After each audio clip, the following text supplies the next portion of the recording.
also a little bit of naivety. That's another point, that, you know, they've just experienced that they can launch a very difficult business, so they have the experience that they can do it. But we don't have any kind of evidence really, so we still need to dig deeper into that. And yeah, but it was quite intriguing. And you also shouldn't forget that a lot of them were new to their market, so they didn't have any competitors yet, because that's one of the innovation barriers in market entry. So they, you know, they were the defining feature. So maybe that's the other point there. I think there was one other question in the back. Yeah. No, the question is just a comment to what Henriette said about what the Commission can do and what it can't do. But based on analysis of the social impact market, the Commission today has decided to announce a program on social change and innovation, which has a strand on microfinance and social entrepreneurship, and will make available 90 million for investing into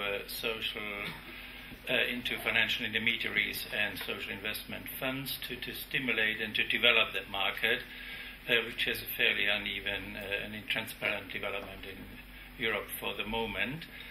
And at the same time also adopted the package for the structural funds for the next programming period, where member states are invited to make use of an investment priority social enterprise, which would allow national governments and regions to provide a coherent package of support where needed for social enterprises, in particular also for support structures, business development, and again for mobilizing private money for investment into such companies. And it also has a definition of social enterprise, which is very much along the lines of the SELUSI project, that the primary purpose of such companies is a social mission, that they generate revenues through trading on the market, do it in an entrepreneurial and innovative way, primarily or mainly uses the surpluses for the social purpose, and manage the company in a transparent and accountable way by involving stakeholders, workers, and customers. Excellent.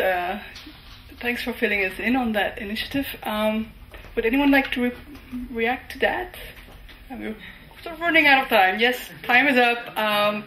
So if I may just highlight a bit the diversity of thoughts here. I think Bart was sort of putting up one sort of extreme, so at one extreme, shouldn't we be providing policies which apply more generally in the economy, and particularly in the financial sector, in terms of how money is how the flow of money is being taxed. So not, and that would surely benefit the sort of exposure, growth, and development of social enterprise more specifically.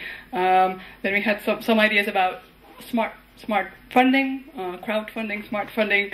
But what is clear here is that it's not just about money; it's really about creating capacity to write up, to think up proper business plans that can actually apply for this funding. So I think it's not enough to create spaces. There's real support necessary, I think, to really enable that the development of new ventures and the financing of that. It's also interesting to think more about the legal definition. It'll be interesting to see how that evolves within the Commission. We'll be able to come to a joint understanding of what a social enterprise is. You should know that there's several countries which have already instituted a legal entity, a special legal entity for social enterprise, such as in the UK. And it'll be interesting to see. We should learn from those experiences. I think many, and Lily could probably testify to that, many social enterprises have not chosen this form for one reason or another. So it would be good to know why does that legal entity not work, and what's missing, and how can we really get something that works across boundaries, across Europe's countries. And thanks for adding some more detail about the initiative in terms of social investment. I propose that we conclude this panel. Thank you for engaging in all of that. I hope you enjoyed it. We have one more speaker coming up, Lili Lapenna, so please stay seated. And I think Sol, you will introduce her. Not that you know.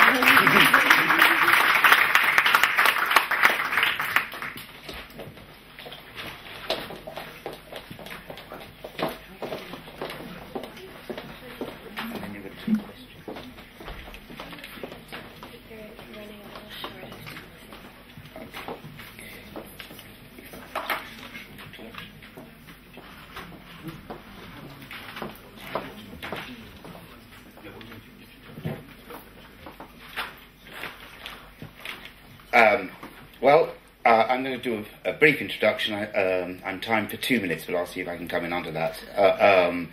I want to introduce Lily, who's been very involved, well, not very involved, but has been involved in this project really from the outset and was interviewed very, very early on. She runs a social enterprise which she's going to tell you all about, but which does sound, at this particular time in our lives, to be of great relevance. It's about, I think, teaching young people how to manage their money. I have 4 children. All of them are going to need to sign into this website almost immediately. I think also when one's sitting in Brussels, there's obviously a lot of people around Europe that could have benefited some time ago from your advice. Anyway, with no more ado, why don't you kick off? Thank you. Do I need a mic or can you hear me? Thank you. Thank you very much for the introduction, Sol, and I've been told to kind of cruise through this, but I do want to share quite a few things with you today, and I'm going to start with a few very ethnocentric facts about the UK, which is where I am from, not originally because I'm Italian, but I was born there, and I lived there, and I set up a social enterprise there. So I want to give you, well, by the time I finish this presentation, which is probably in about 15 minutes' time now, 15 people in the UK will have been declared bankrupt or insolvent. This big figure here, can anybody tell me what this figure refers to? We're talking about a UK context. It's about people and money. Any ideas? Personal debt. The professor got it. Absolutely. Personal debt in the UK. Few facts about the problem. 90% of British adults have never been taught how to manage their money. Personal debt in the UK is larger than GDP. And 26% of British adults have no savings whatsoever. And as you can see, the little man in the corner is telling us that debt is one of the greatest fears for 16 to 25-year-olds. And when asked, 1/3 of 16 to 25-year-olds thought they didn't have to pay back debt at all, credit card debt at all. And most of them have a credit card. So it was quite worrying when I came across all this data back in 2006. And I set up a social enterprise called My Bank, and what we do is we enable young people to develop the knowledge, the skills and the confidence to effectively manage their money and to make enterprising choices throughout their lives. Just seeing somebody I recognise. So I'll come back to the enterprising part because it's quite interesting, but I'm going to take a few steps back to a few years beforehand when, after my degree at SOAS, I decided to go, literally the day I graduated, I took a plane and I went to Bangladesh because I had learned a lot about international development and was very disillusioned with all these kind of prescriptive